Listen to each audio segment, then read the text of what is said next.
A normal situation. Every day you use Windows and then one day you see such applications appear in your tray. These are RAV VPN, RAV Antivirus and Safer Web. Also, I did not install these applications, but for some reason sometimes they install themselves and I don't even know why and how. So, how to remove these RAV apps?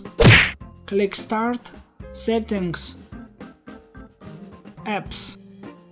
And in the list of apps we need to delete 3 applications that we have in the tray. The first application is RAV Endpoint Protection. I click on the uninstall button, then the uninstallation window appears. Uninstall again and uninstall again. They still want to write to them why I want to delete their app. Next, uninstall Safer Web. And here it begins again. Uninstall, uninstall, uninstall. But they again want to know why I don't like their apps. Well, the last thing, VPN by RAW. Can you guess what will happen next? Once again the developer is testing my nerves. Uninstall, uninstall and uninstall again. And I don't regret the decision at all. But if you like this video, please like, comment and subscribe to the channel. Goodbye!